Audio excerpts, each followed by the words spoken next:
The shout cracked through the air like a whip. "I said move now, you're not supposed to be standing there." Every head in the marble-floored lobby snapped toward the sound.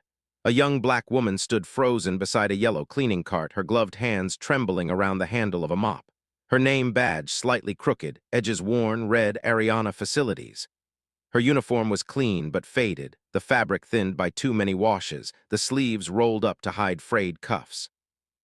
Towering over her was the supervisor, red-faced, loud, smiling in that cruel way people smile when they know they have power and intend to use it. "How many times do I have to tell you people?" he barked, his voice echoing off the glass walls. "This is the executive floor, not the place for this." He gestured down at her cart like it was trash. Ariana swallowed hard. "Sir, I was told to clean this area before the 9 a.m. meeting. I'm almost done." Her voice shook, soft, respectful, careful. The supervisor laughed, a sharp, mocking sound that made several people in the crowd flinch. "Don't talk back to me," he snapped. "You cleaners are all the same, always pretending you belong where you don't." A hush fell over the lobby. Executives in tailored suits paused mid-step. A woman near the elevators lifted her phone slightly, pretending to check a message while secretly recording. Two interns whispered to each other, eyes wide. A security guard looked away, suddenly fascinated by the ceiling. No one stepped in. The supervisor leaned closer, lowering his voice just enough to make it more poisonous. "Do you even understand English?" he said slowly, exaggerated. "Or do I need to explain it in smaller words?" Ariana's cheeks burned. Her eyes darted around the room, searching for help, for anything, someone to say this wasn't okay. Nothing. Her fingers tightened around the mop until her knuckles went white. "I'm sorry," she whispered. "I didn't mean to. Sorry doesn't fix stupidity," he cut in loudly. "You people need to learn your place." The word people landed like a slap. A murmur rippled through the crowd. Someone cleared their throat. Someone else shifted uncomfortably, but still no one spoke. The supervisor straightened, puffing out his chest, enjoying the attention. "Look at you," he continued, voice dripping with disgust. "Standing there like you own the place. This building is worth more than you'll make in your entire life." Ariana's eyes filled with tears she fought desperately to hold back. Not here, she told herself. Not in front of them, but her lower lip betrayed her, trembling. "I just need this job," she said, barely audible. "Please." That should have been enough to stop him. It was. "Then do what you're told," he yelled. "Get your cart out of sight and wipe that look off your face. This isn't a charity." A tear slipped free, tracing a slow, humiliating path down Ariana's cheek. The crowd watched it fall, some with pity, some with curiosity, some with nothing at all. And then from somewhere behind the circle of silent witnesses, a calm voice spoke. "That's enough." It wasn't loud, it didn't need to be. The supervisor scoffed without turning around. "Mind your business," he snapped. "This doesn't concern you." But the voice didn't retreat. In fact, it stepped closer. And for the first time, Ariana noticed him. A tall man stood just beyond the crowd, dressed simply dark slacks, a plain button-down shirt, no visible logos, no flash. His hair was silver at the temples, his posture relaxed but unshakable. His eyes, sharp, observant, deeply calm, were fixed not on the supervisor, but on her, on Ariana, not with pity, with respect. The supervisor finally turned, irritated. "Who do you think you are?" he sneered. "This is a private company matter." The man didn't answer right away. Instead, he took one slow step forward, placing himself slightly between Ariana and the supervisor. And in that moment, something shifted. The air felt heavier, the whispers stopped. Even the phones lowered, because somehow instinctively everyone sensed it. This man wasn't just another bystander, and he knew something. "Before we go any further, let me ask you something important. Question of the day: have you ever watched someone be treated unfairly and wished you had spoken up? Or maybe you were the one being judged by your job, your clothes, your skin color. Tell us your story in the comments, and let us know where are you watching from today, because what you're about to witness isn't just about power, it's about silence. It's about dignity. And it's about the kind of justice that comes when someone finally decides enough is enough. The supervisor folded his arms, smirking, completely unaware of the truth standing right in front of him. Unaware that the quiet man he just dismissed owned everything. And as Ariana wiped her tears, bracing herself for what felt like the end of her last hope, the man beside her spoke again. "Sir," he said calmly, "I think you owe her an apology." The supervisor laughed. The crowd held its breath. And that's when everything began to change. But to understand how Ariana ended up here, humiliated, cornered, and moments away from a life-altering revelation, we need to go back. Back to the early hours of this very morning. Back to where her story truly began. The day had begun long before the sun rose. Ariana Brooks woke to the sound of coughing. Not the gentle kind that passes after a sip of water, but the deep, rattling cough that clawed its way out of a chest already too weak to fight back. It echoed through the thin walls of their small apartment, bouncing off peeling paint and mismatched furniture. Ariana's eyes flew open. For half a second, she didn't know where she was. Then reality rushed in, fast and heavy. "Mom," she whispered, already sitting up. She swung her legs off the narrow mattress she shared with her younger sister and crossed the room barefoot, the cold concrete floor biting at her soles. The heater hadn't worked in months, and winter crept through every crack in the building like an uninvited guest. Her mother lay curled on the couch, a thin blanket pulled up to her chin. Sweat glistened on her forehead despite the chill. Her breathing was shallow, uneven. Ariana knelt beside her immediately. "I'm here," she said softly, brushing a hand through her mother's graying curls. "I'm here." Her mother's eyes fluttered open. "Ari, I didn't mean to wake you." "You didn't," Ariana lied gently. "I was already up." Another cough racked her mother's body, leaving her gasping. Ariana reached for the inhaler on the coffee table, empty. She already knew. She'd checked it 3 times the night before, hoping somehow it would refill itself. It hadn't. "I'll get your medicine today," Ariana said quickly, forcing confidence into her voice. "I promise." Her mother tried to smile, but it came out tired and weak. "You said that yesterday." Ariana looked away, guilt twisting in her chest. "I know," she whispered, "but today I'll figure it out." In the corner of the room, 12-year-old Maya stirred, rubbing sleep from her eyes. She'd been pretending not to hear, pretending everything was normal. "Is Mom okay?" Maya asked quietly. Ariana stood and pulled her sister into a hug. "She will be," she said. "Go get dressed for school." Maya nodded, though her eyes were already worried. She disappeared into the tiny bathroom, careful not to slam the door.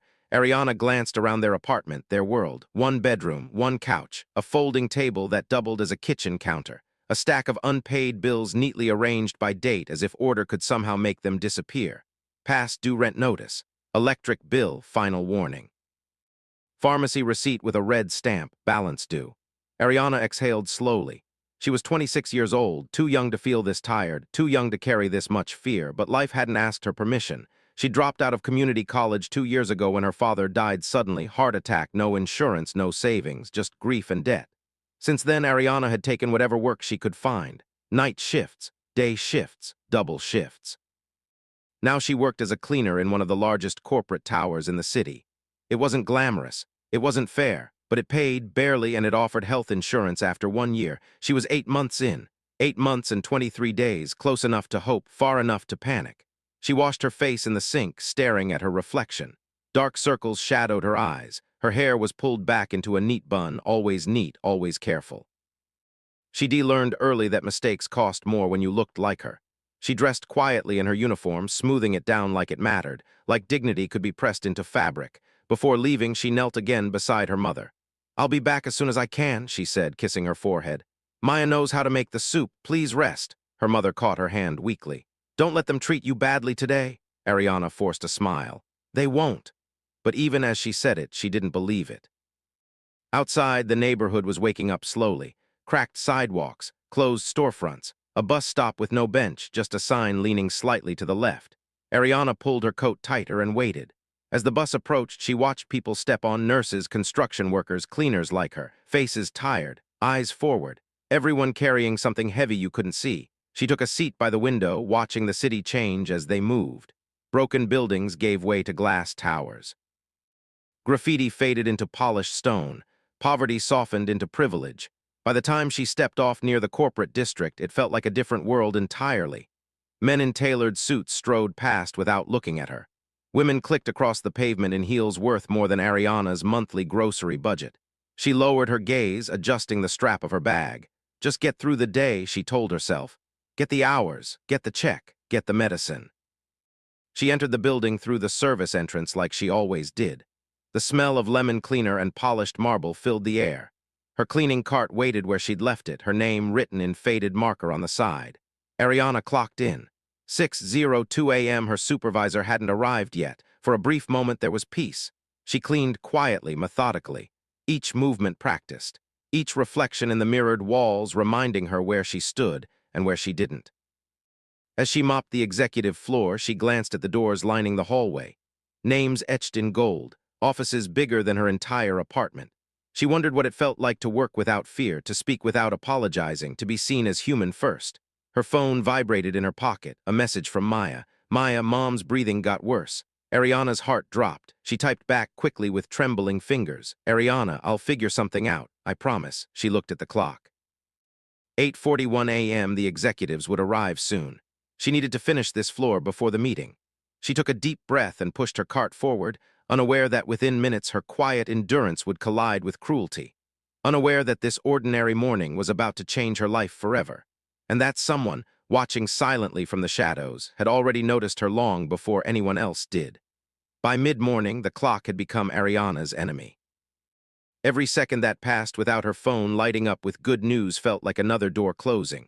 She cleaned on autopilot now, her body moving while her mind raced somewhere else, back home, back to the couch where her mother lay fighting for breath.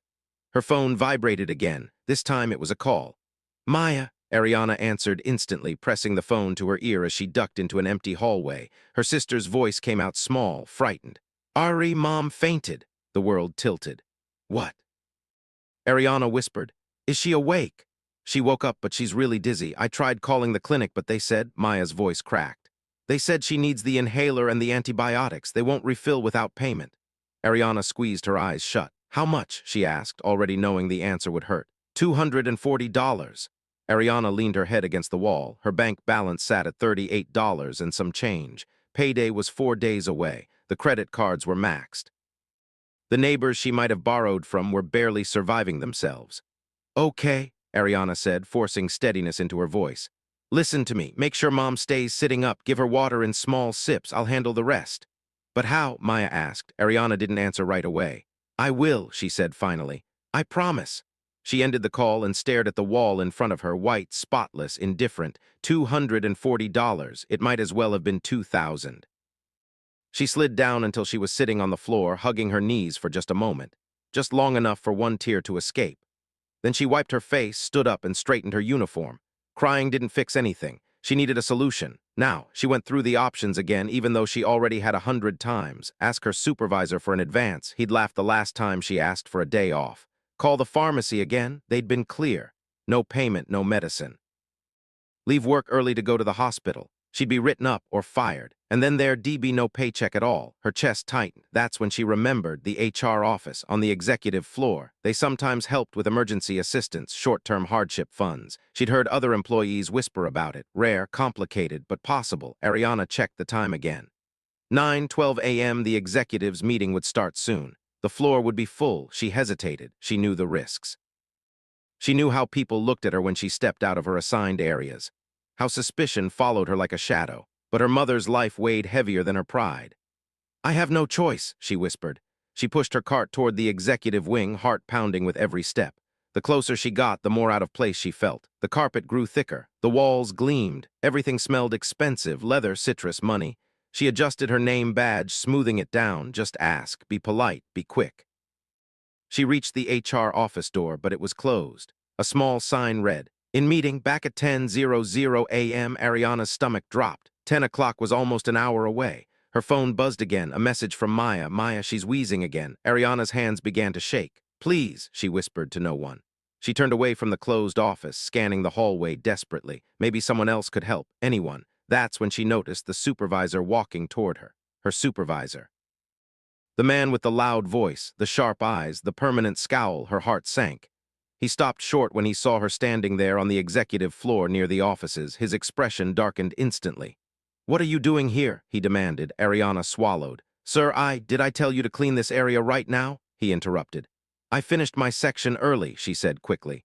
I was hoping to speak to HR. It's an emergency. He laughed, a short, ugly sound. An emergency, he repeated mockingly. For you? Yes, Ariana said, her voice barely holding together. My mother is sick. I just need. He raised a hand, silencing her. This is not your personal problem-solving space, he snapped. You don't wander into executive areas whenever you feel like it. I wasn't wandering, she said, tears threatening. I just need a few minutes. His eyes swept over her, her uniform, her cart, her skin, and something ugly settled there.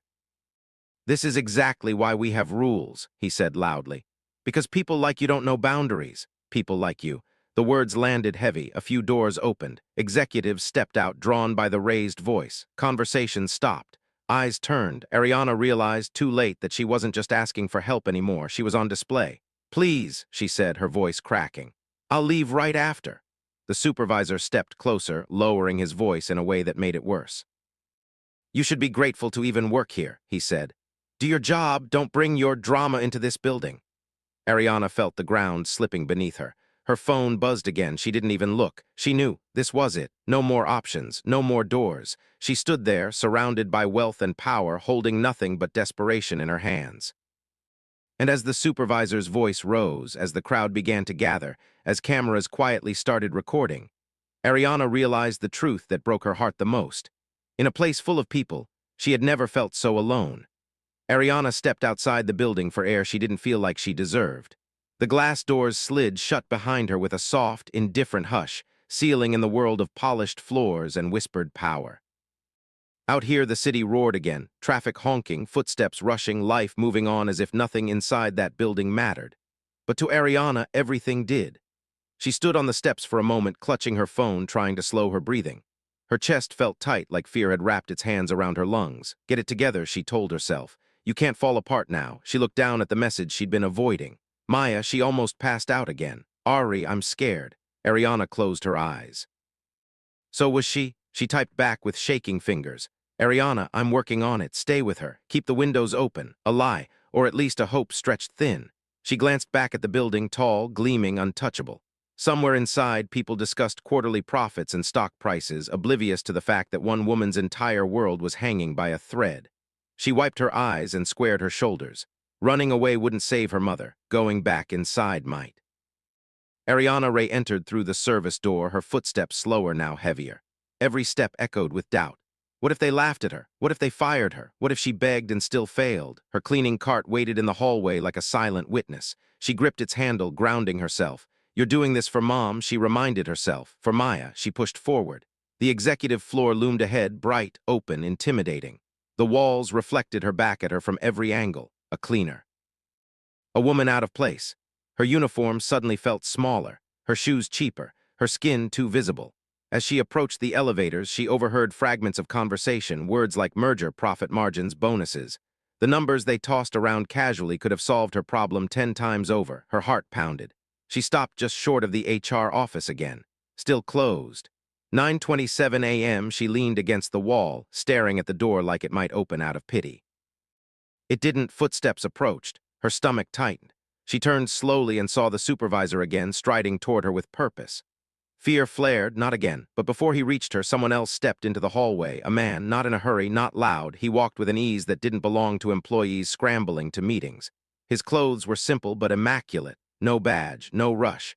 He glanced at Ariana briefly, just a glance, but something about it made her straighten instinctively. It wasn't judgment, it was curiosity, then concern. Their eyes met for half a second. Ariana looked away first, embarrassed, heart racing. She didn't want to be seen, not like this. The man slowed his pace slightly as he passed, as if debating something.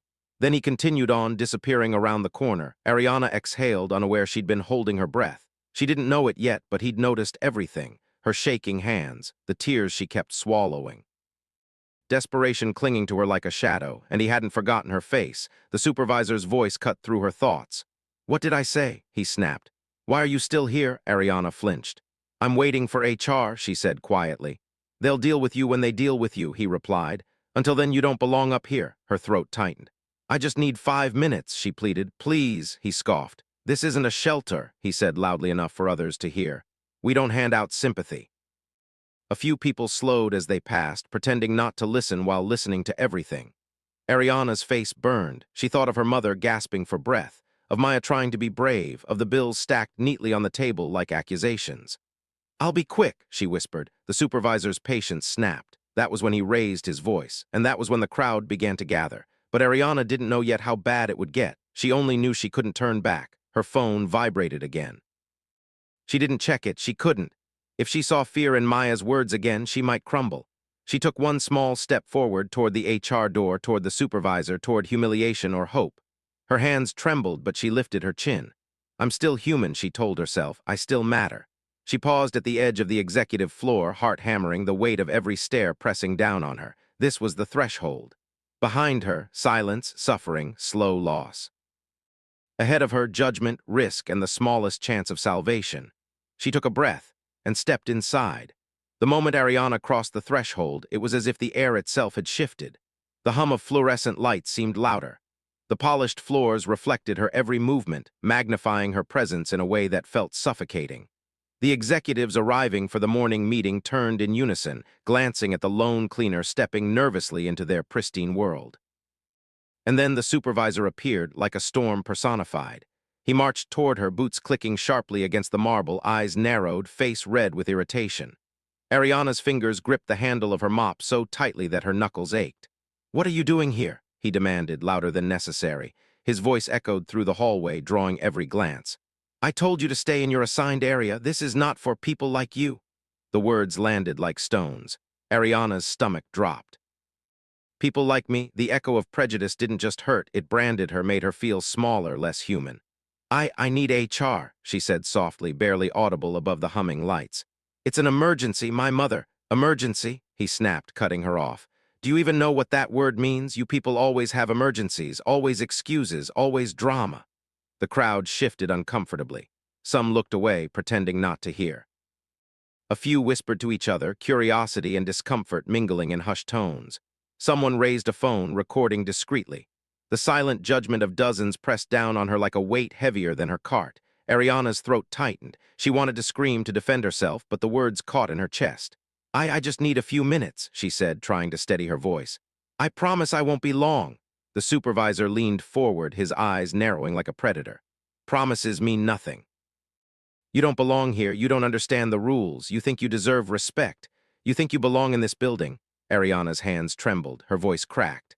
I'm only asking for help, please," he laughed, short, sharp, and cruel. "Help, you're lucky you even have a job. Don't think this building exists to solve your problems." The words were louder now, cutting through the chatter of the growing crowd. People paused, glancing around nervously, some whispering, some recording, but no one stepped forward. No one defended her. Ariana's heart sank deeper. Humiliation settled around her like a fog. The supervisor gestured dismissively toward her cleaning cart. "Move it out of sight, out of the way. This isn't your space. You're barely human in this world, and I suggest you remember it." Ariana felt a sting of tears rise to her eyes. She wanted to shrink, to disappear, to melt into the floorboards, but she couldn't. Her mother needed medicine. Maya needed her. She couldn't fail them. She began, but the supervisor cut her off again. "Stop talking. You think anyone here cares about your excuses? You're a cleaner. Clean, leave, disappear. That's your purpose." The crowd's silence pressed down like iron.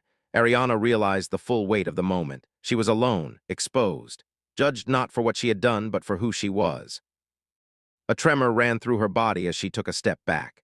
Every instinct screamed to flee, but she couldn't abandon her mission. She couldn't let her mother's life or Maya's hope slip through her fingers. The humiliation was crushing, but survival demanded courage she didn't know she had. I'm only asking for help, just 5 minutes, please," she whispered, almost to herself, almost as if she were speaking to the walls. The supervisor smirked. "5 minutes? You'd waste 5 minutes of my time." "You're lucky I don't call security right now." Someone in the crowd gasped softly. Ariana heard it and wondered if they thought she deserved this treatment, if they felt the injustice, if they felt what it meant to be seen as less than human. Her hands shook, her chest ached. She felt the hot sting of tears rolling down her cheeks. She wiped them quickly, ashamed. "You can't cry here, not in front of them, not in this place. Dignity is everything, or at least that's what the world tells you." But as the supervisor leaned closer, his voice now sharp and venomous, Ariana realized something terrifying. Words could hurt worse than punches. The public nature of this judgment made every insult twice as heavy. "You think you deserve respect," he repeated, louder this time. "You think anyone here cares about your life? You're nothing. Don't forget it." Ariana closed her eyes for a brief moment, drawing in a shaky breath. Her mother's coughing rang in her ears, Maya's voice trembling on the phone. The bills piling up, her exhausted body, the relentless grind of life pressing against her. She opened her eyes. The supervisor was still smirking, still towering over her, but a small ember of something flickered inside her chest. Determination. The faint, stubborn spark that maybe, just maybe, this wasn't the end. I'm still human," she said softly, though the words trembled. "I deserve to be treated like a person." The supervisor laughed again, cruel and loud, drawing even more eyes. "You. A cleaner, human. Don't make me laugh. You're here to clean, not to speak, not to be noticed, not to breathe the same air as people who actually matter." The laughter cut her like a knife. Her legs felt weak, but she stood her ground as best she could. Her voice barely rose above a whisper. "I only came here because my mother is sick. I just want help." The supervisor shook his head slowly, mockingly. "Help? You people never learn. You just expect handouts. Life doesn't work that way." Ariana's hands gripped the cart so tightly she thought she might break it. The tears she tried so hard to hide now spilled freely, streaming down her face. She bit her lip, trying to hold in a sob, trying to appear composed, but the humiliation was almost unbearable. And still the crowd, dozens of people watched. Some whispered, some stared, some recorded. No one stepped forward. No one offered a word of comfort. Her isolation felt complete. She realized in that moment that silence could be heavier than words. That being alone in a room full of people could be the cruelest punishment of all. Her mind raced. Her heart pounded. She considered leaving, letting this building, this job, this cruel man win. She considered turning away, but the thought of her mother, of Maya, held her rooted to the spot. And then a soft voice cut through the tension. A calm, measured voice, firm but not loud. "Sir, that's enough." The supervisor froze, turning slightly, irritation flaring. Ariana's head snapped up. She followed the sound, her chest tightening in disbelief. Someone had spoken, someone had intervened. But who? The calm voice belonged to a man standing at the edge of the crowd. He wasn't wearing a suit. He didn't carry an air of urgency. Yet the authority in his presence felt unshakable. His gaze wasn't judgmental. It was steady, compassionate. And it was fixed entirely on her. Ariana's heart skipped a beat. This stranger, he saw her. Not as a cleaner, not as a problem, not as less than human, he saw her. And for the first time that morning, maybe for the first time in a long time, she felt hope. Ariana's chest heaved. Her hands were still gripping the mop handle like a lifeline, but her knees threatened to buckle under the weight of humiliation. Every eye in the hallway was on her, some curious, some shocked, most indifferent. The supervisor's glare could have burned holes through steel, yet the silence of the crowd cut even deeper. No one moved to help. No one whispered in her defense. No one even casually acknowledged that she was human, that she was scared, that she was desperate.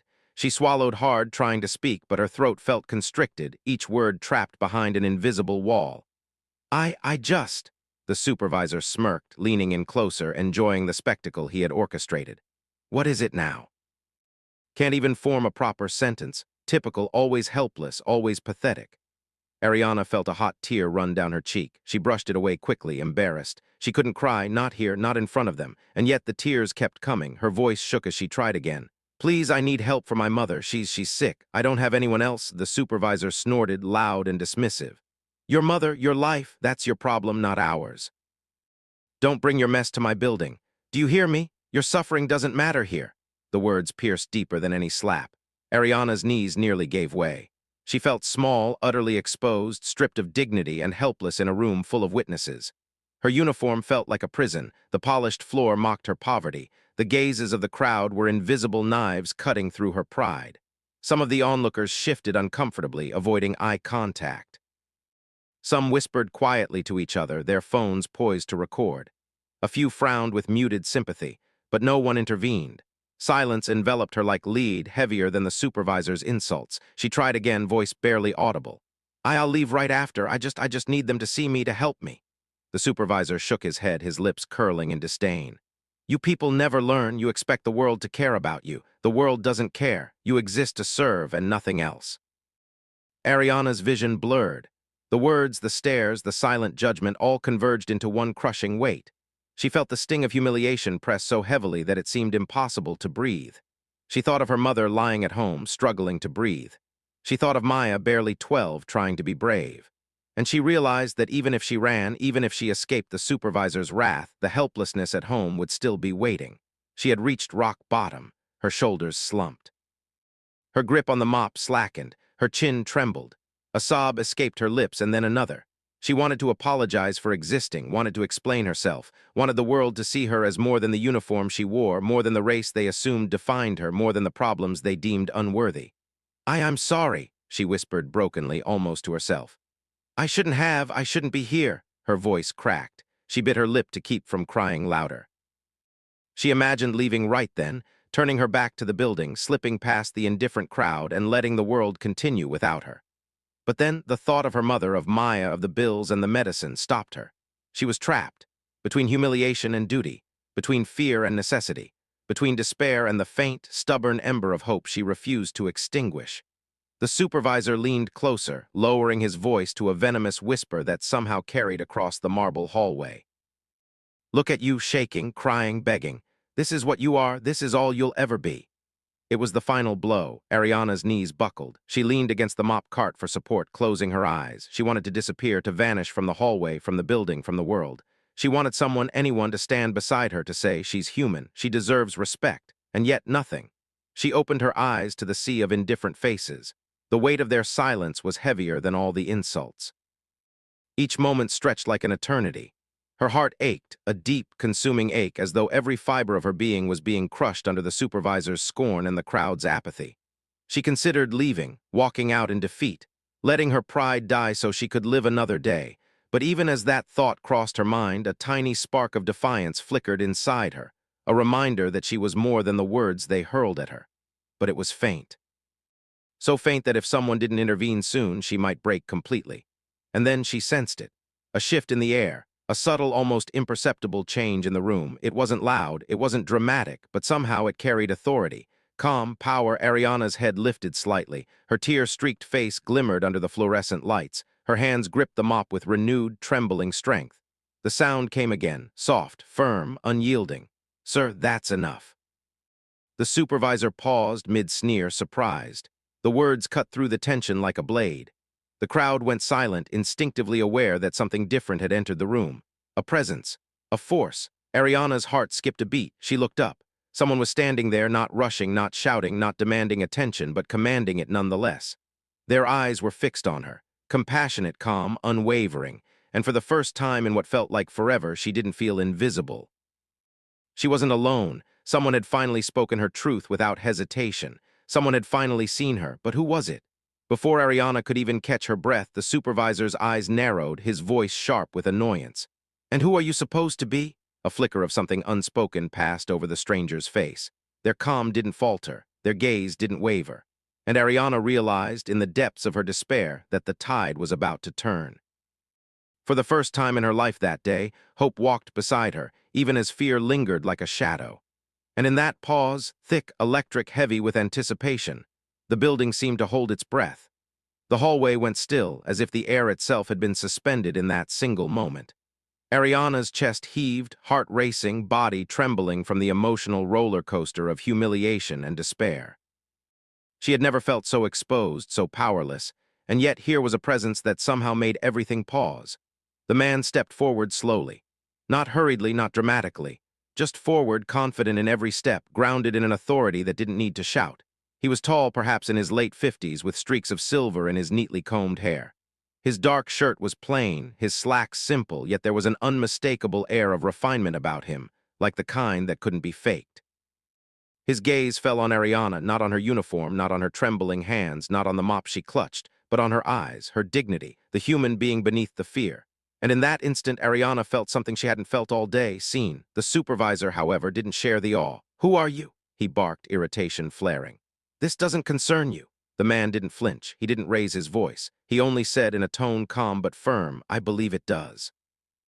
Ariana's breath caught. It wasn't just the words, it was the weight behind them, authority without aggression, confidence without cruelty, a sense that this man's presence alone demanded respect. The supervisor stepped closer, his ego threatened by this calm intruder. "You think you can step in here?" he snapped. "Do you even know what's going on?" The man's lips curled into the faintest smile, almost imperceptible. "I know enough." Ariana felt a shiver run down her spine. Who was he? Why did his presence feel like an invisible shield? "Step aside," the man continued, his voice steady, almost gentle. "She doesn't need this right now." "Excuse me," the supervisor barked. "I don't answer to, you answer to decency," the man said quietly. "And right now, decency is missing." Ariana's chest tightened. She wanted to cry again, not out of humiliation this time, but from relief. Relief that someone, anyone, was finally standing up for her. The supervisor's smirk faltered. "And who?" The man didn't give him the chance to finish. He stepped slightly closer to Ariana, offering her a quiet nod of reassurance. She straightened, gripping the mop a little less tightly. Just seeing him there beside her, even without touching her, gave her courage. "You don't have to apologize," he said softly, addressing Ariana. "You're doing what anyone would do for their family. That's nothing to be ashamed of." Ariana blinked rapidly, caught off guard. She hadn't expected kindness in a world that had been relentless in its judgment for hours. Her lips parted, trying to speak, but the words faltered. The supervisor, sensing his dominance being challenged, attempted to regain control. "And you, standing there like some moral authority, you have no idea who I am?" The man's smile widened just slightly, not in mockery but in quiet assurance. "Actually," he said, "I do know exactly who you are, and you should know something about me as well." The supervisor's eyes narrowed. "Oh, and what is that?" Ariana's pulse quickened. The air felt charged, almost electric. Something was about to happen. The calm aura around the man suggested more than mere authority. He wasn't just standing up for her, he was about to change everything. He gestured gently toward Ariana. "She is a human being deserving of respect, nothing less. And you," he said, turning slowly to face the supervisor fully, "have forgotten that lesson completely." The supervisor scoffed, trying to reclaim his control. "Listen, Enough." The word was quiet but sharp, final. The man didn't need to shout. Every muscle, every inch of his posture radiated command. The crowd instinctively fell silent. Even the executives, once immersed in their own routines, froze mid-step.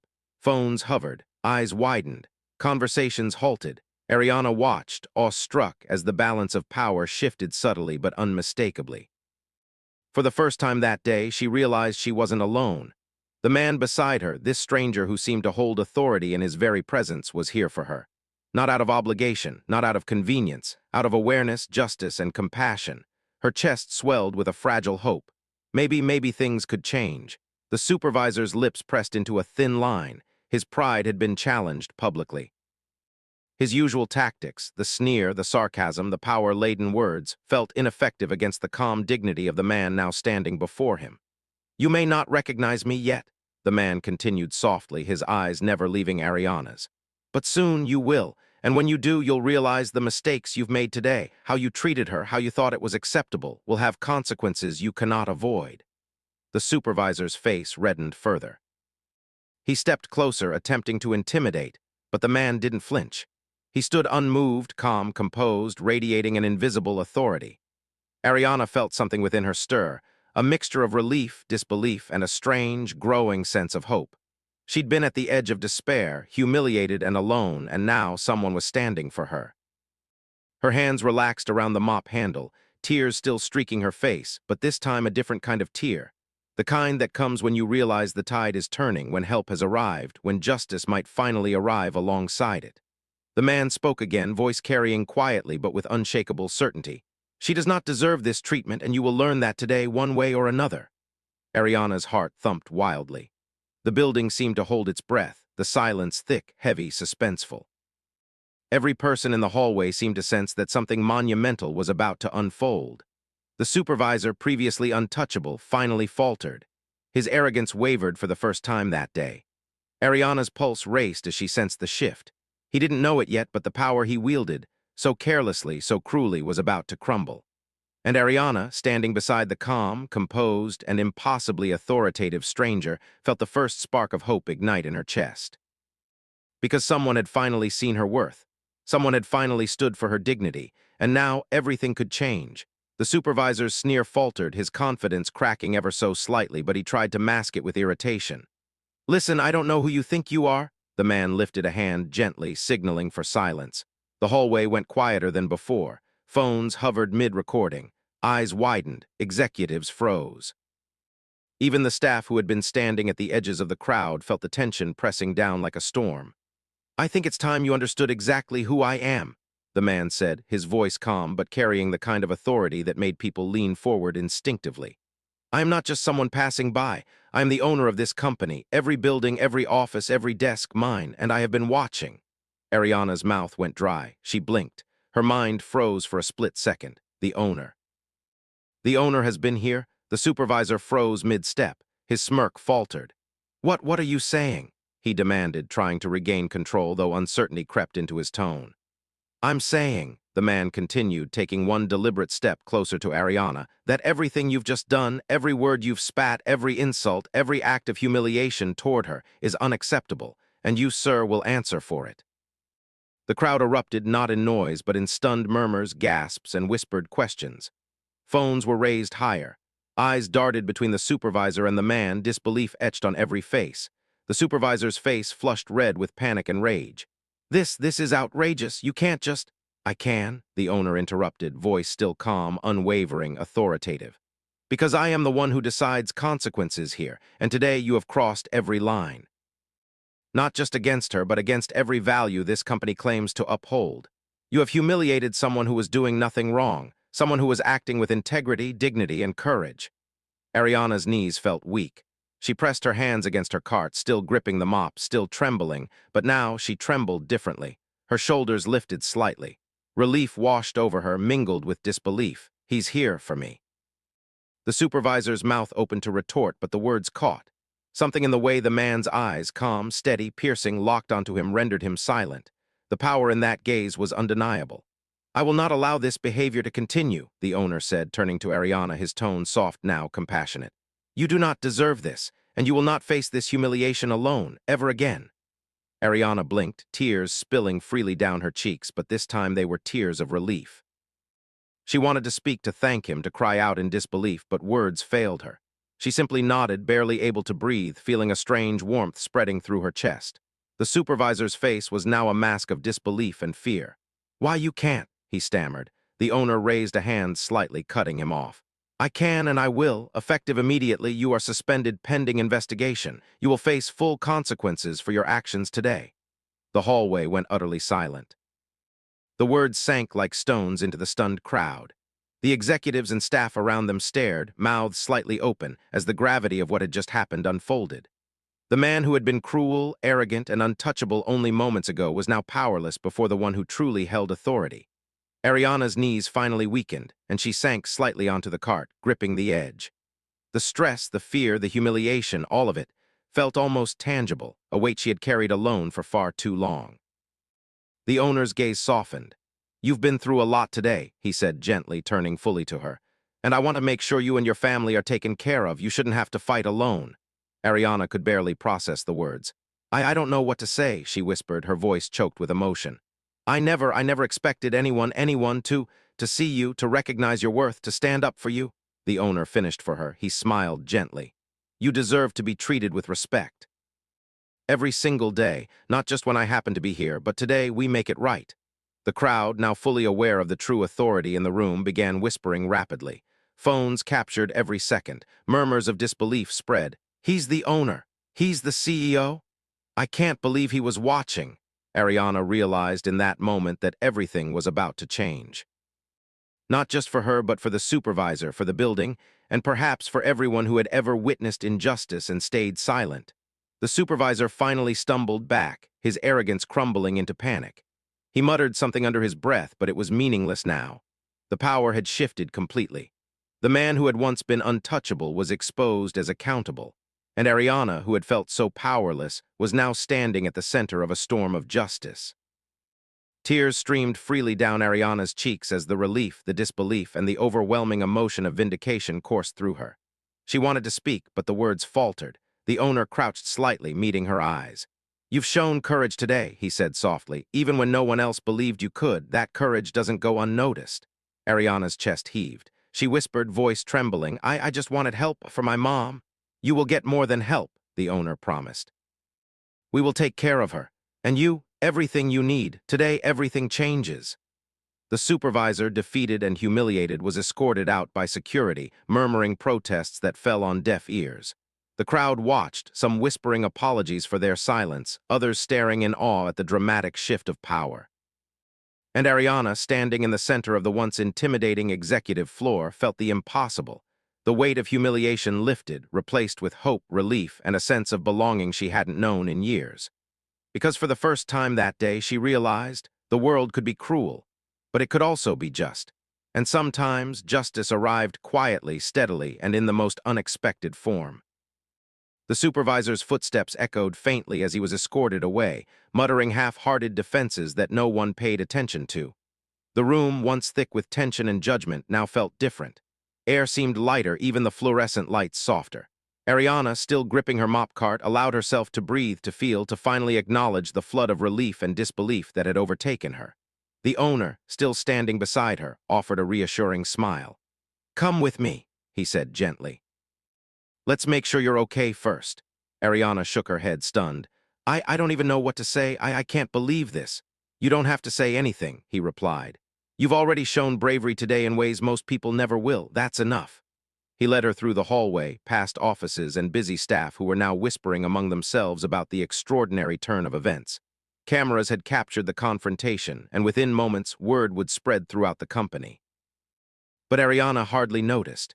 She was focused on one thing, her mother, and the promise of relief that finally felt tangible.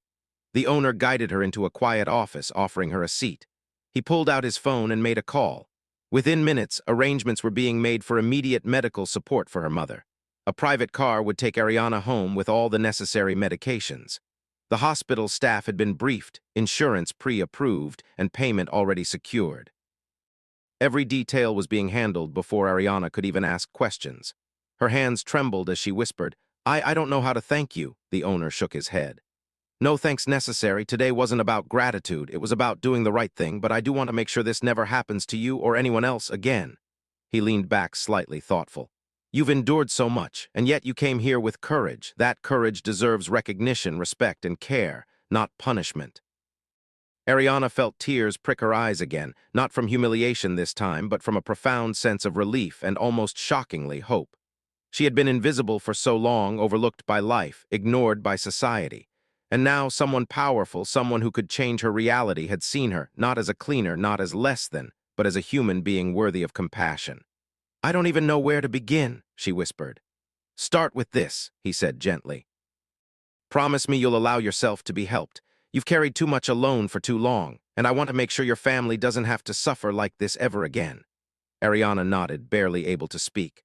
The thought of her mother lying in that cold apartment, struggling to breathe just hours ago, weighed on her. But now help was coming, real, tangible help. And for the first time in months, maybe years, the fear that had dominated her life began to ease. The owner's phone rang again, and he spoke briefly before looking back at Ariana. "We've taken care of immediate medical needs. We're also arranging support for your household, bills, rent, food. You'll have what you need, and I want you to focus on something else, too."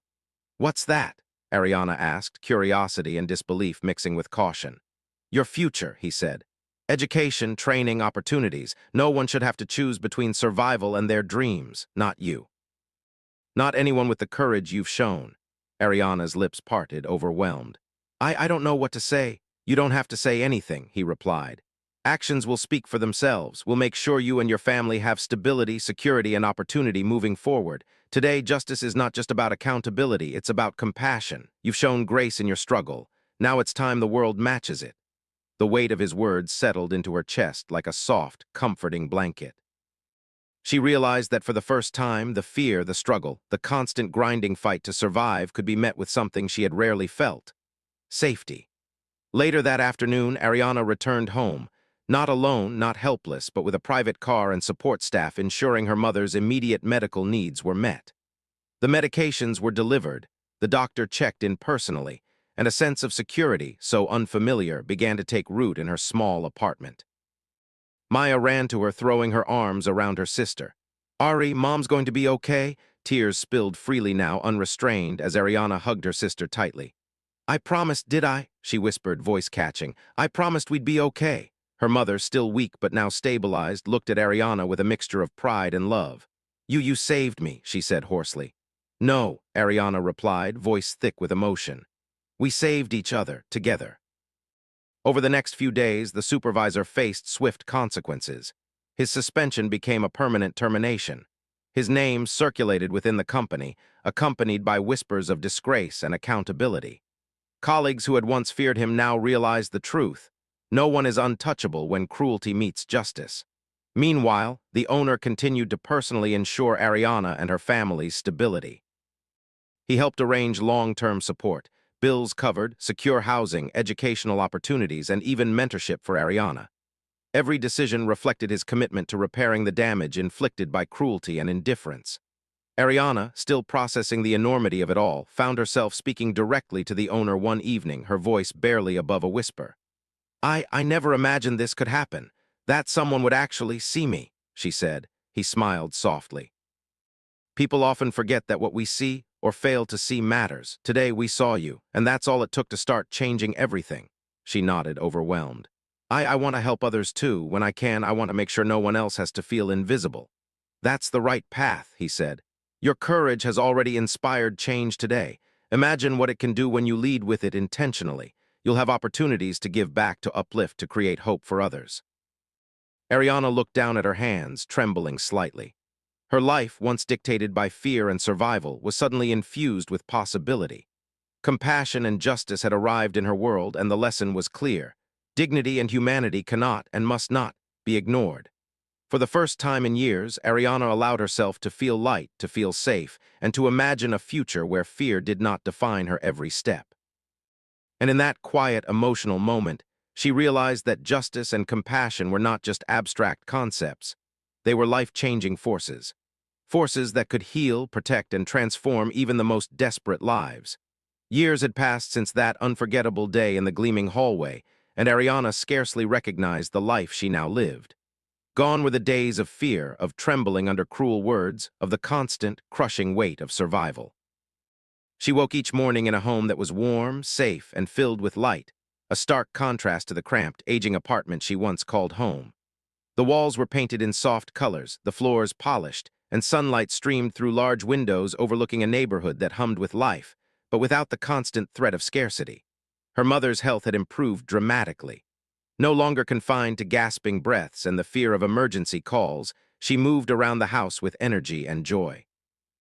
Maya, now a teenager, laughed freely, her schoolwork supported, her dreams nurtured. And Ariana herself, once forced to carry the weight of the world alone, had found a purpose beyond mere survival. She had gone back to school, pursuing her education with determination. Scholarships and mentorship, provided by the same person who had once rescued her in the hallway, allowed her to grow academically, professionally, and personally. She had learned that her courage, her resilience, and her dignity were not just traits for survival. They were the very tools to build a life that was once unimaginable. Yet Ariana had not forgotten that hallway. The memory of the supervisor's sneer, the cold silence of the onlookers, and the profound humiliation she endured remained etched in her mind. But those memories no longer brought despair. They were reminders of how far she had come, proof of her strength, and inspiration to act when others could not. And act she did. Ariana had made it her mission to uplift others who faced injustice, invisibility, or oppression. She founded a community program that offered mentorship, educational support, and emergency aid to families in need. No one who came seeking help under her guidance was ever ignored or dismissed. She carried the lesson from her own experience, that even a small act of recognition, compassion, or support could ripple outward and change lives. In her work, Ariana often reflected on the day it all began, the confrontation, the humiliation, the despair, and the twist of fate that brought justice and compassion into her life. She remembered the owner who had appeared, calm and dignified, who had not only intervened, but had committed to providing lasting support. She remembered the lesson that courage mattered, that dignity could be defended, and that one person with empathy and authority could change everything. On a bright morning, Ariana stood at the entrance of the same corporate building where her life had been tested years ago. This time, she entered not as a cleaner trembling with fear, but as a speaker, invited to share her story with employees and executives. Her posture was confident, her eyes steady, and her voice clear. She spoke not only of the injustice she had endured, but of the power of compassion, accountability, and action. She reminded the audience that real strength was measured not in authority, but in kindness, and that every act of empathy could save lives in ways they could never anticipate. After her talk, a young woman approached Ariana, hesitating at first. I just wanted to say thank you, she said. I've been struggling with work and school, and your story, it gave me courage. It made me feel seen. Ariana smiled, recognizing the same spark she had once clung to. You are seen, she said softly, reaching out to squeeze the young woman's hand. Never forget that your dignity and worth are not defined by anyone else's judgment. Keep moving forward. It was a simple exchange, but it embodied everything Ariana had learned, that humanity, compassion, and courage were contagious. That even one act of standing up for what is right, whether it was her own courage that morning or the intervention of someone who had power and chose kindness, could alter the trajectory of countless lives. In her own home that evening, Ariana sat with her mother and Maya. The laughter was easy and unforced. The meals were warm, the table abundant. And for the first time in her life, Ariana felt the weight of fear and insecurity lifted entirely. She realized that the world could be cruel, but it could also be generous, just, and transformative. She thought of the supervisor, long gone from her life, facing consequences that matched his cruelty.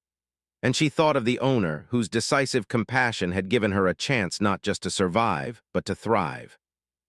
She understood more deeply than ever that life's challenges were often unbearable. But when met with courage, dignity, and the support of those willing to intervene, they could become the very catalyst for a life of purpose and hope. Ariana looked out at the setting sun, warm light filling the room. She smiled softly, knowing that she had turned a moment of intense humiliation into decades of meaningful change, not only for herself and her family, but for countless others who might otherwise have been overlooked. And she whispered to herself a lesson she hoped everyone would carry. Never underestimate the power of compassion, never ignore courage when you see it, and never forget that humanity can change the world one act at a time. Her life was proof. When justice meets empathy, when courage meets opportunity, transformation is not just possible, it is inevitable. Humanity, kindness, and courage have the power to change lives. Even in the darkest moments, empathy and action can restore dignity, inspire hope, and create a better future for everyone. If Ariana's story inspired you, take a moment to like this video, share it with friends and family, and subscribe to our channel for more incredible, life-changing stories. Remember, standing up for what is right and showing compassion can change the world one life at a time.